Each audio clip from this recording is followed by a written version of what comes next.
order you may not have thought about, and that is what are the assets in the neighborhood that people use. And the first one is going to be a huge surprise to you. Can you all see that? Okay, the first one is local residents. Every story, all 3,000. The universal ingredient, the flour in the cake, is individual residents. However, as you can see, that's not a thorough description. What was the asset in the story was the gifts, capacities, skills, and abilities of local residents, and not their problems, deficits, and needs. So many of these neighborhoods were surrounded by institutions and agencies that said they were there to help, but what they were focused on was problems, deficits, and needs. And yet the story about how things got better was about the opposite. The gifts, the capacities, and skills. So we began to realize that there's a kind of a tension about how do communities get developed. Do they get developed on the basis of information about what's wrong, or the identification of the capacities, gifts, and skills of local people? A needs survey is a perfect example of the gathering of data about what's wrong, isn't it? And the problem with a needs survey is you can't do anything with a need. A needs surveyor comes to me in my neighborhood. They're looking for deficits. They talk to me, and they find out that I have heart disease and have had a bypass operation. All right? Now, can I use that in my neighborhood? They're delighted at the hospital to know that, right? They made $50,000 on my heart. So there are institutions that really need needs. It's the raw material of a lot of institutions, right? But for community building, they're worthless. If I go to my block club meeting and we're going to do something and everybody is saying how we're going to contribute, and I get to me and I say, and what I can contribute is my bad heart. Right? So everybody who thinks the important thing is how many alcoholics do we have? How many pregnant teenagers do we have? How many below code houses do we have? Is finding about something that is not a resource. And that actually, if you knew what the full half was, you might find that most of the resources you need to do with the deal with the empty half are there. So the reason this is spread everywhere is that more and more people are coming to see that community building depends on the identification and the mobilization of the gifts and capacities of local people. And so that's the first asset. The second asset is groups of local people who come together to do any of 1,000 kind of things, and they're not paid. There are groups of people who come together, usually smaller groups, face to face. They come together and they're not paid. And they appear in lots and lots of the stories. And you could say they are groups, clubs, organizations, associations, churches, faith-based groups.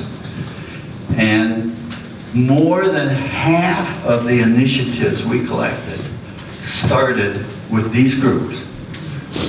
Not with agencies, not with governments, but with these groups. They are the fountainhead of the majority of the community initiatives that we dealt with. Now, we had a problem on our map. What do we call these things? You could say, well, they're groups, clubs, organizations, etc.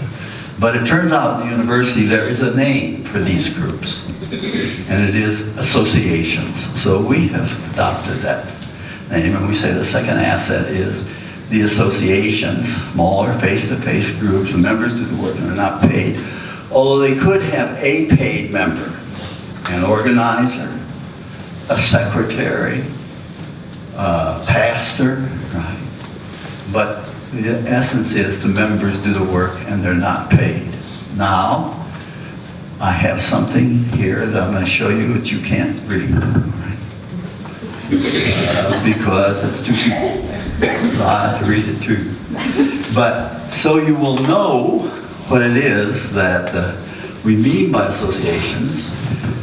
We've done research in a lot of neighborhoods to find out what kinds of associations people belong to, and we've developed sort of a general master list of about 30 of them. But just to remind you what we're talking about, these are the kinds of associations that appear in the story. Addiction prevention and recovery groups, community support groups like Friends of the Library, animal care groups. It is stunning how many people are organized around animals. I, incidentally, we have a Labrador Retriever, and I'm a member of the Cook County Association of Labrador Retriever Owners. And we get together once a month at one of the Cook County parks. And you know what we do? We just stand around and talk about how wonderful our dogs are, and the dogs sniff each other, and that's it. But, so we are associated, right, around our dogs. Anti-crime groups, block clubs, business organizations and support groups locally, groups organized for charitable drives, civic groups organized to put on civic events. Which one? Cultural groups like dance groups or bands, groups that are focused on special needs groups. I'm not talking about agencies, not paid groups, not for-profits. These are associations. These are people who are not paid, right? Groups that are concerned about education, groups of seniors, groups concerned about environment, family support groups, all kinds of health and fitness groups. Yeah, okay. Hobby and collectors groups, all kinds of men's groups, mentoring groups, mutual support groups, neighborhood improvement groups, political organizations. If there are any left locally, they are associations. Groups that are organized around recreation of all kinds, sports, all of the faith-based groups, all of the service groups, all kinds of social organizations, social cause groups, unions that are local, all kinds of veterans groups, and then it should be women's organizations and youth groups. So, neighborhoods working with neighborhood organizations, that on average, most people, adults, belong to at least 4 organizations. So they have a block with 30 households, and you think there are 4 organizations that the people, and one person there belongs to 4, let's say, right? Times 30 is what? 120. So it is the most significant, least understood or identified asset in all local communities, is the associational base.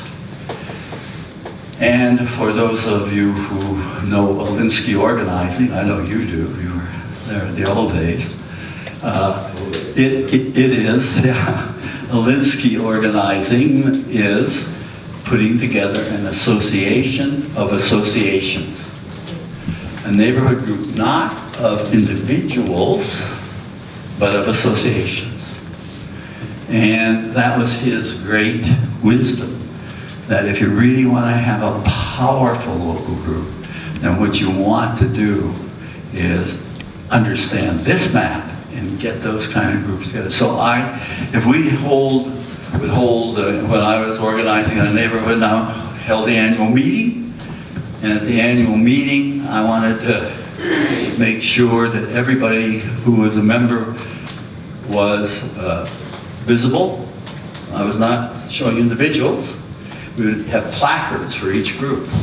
And what made you a good organizer was, did you have 100 placards there in the room? Because then, unlike 100 individuals, 100 associations means that each one has 30, 40, 50 members, so you have much more power and participation than you do when you deal with individuals. So, I think in our research, the most significant thing that came forward that we weren't so clear about is how important these groups are, the associational space. And if you go to our website, let me tell you what it is, abcdinstitute.org, standing for Asset-Based Community Development Institute, abcdinstitute.org.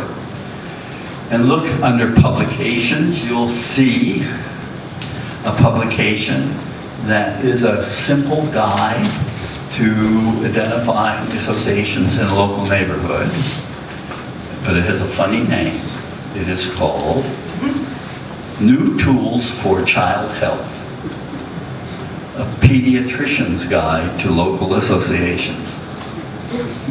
But it's anybody's guide. The American Academy of Pediatrics said, we're having no influence on people doing things locally that would really be important for children's health because we keep meeting with institutional people, the police, the schools, etc. Our people need to learn about the associational base, so we prepared that for them. But anybody who's interested, it's 9 pages long, you can download it, it's very useful. So that's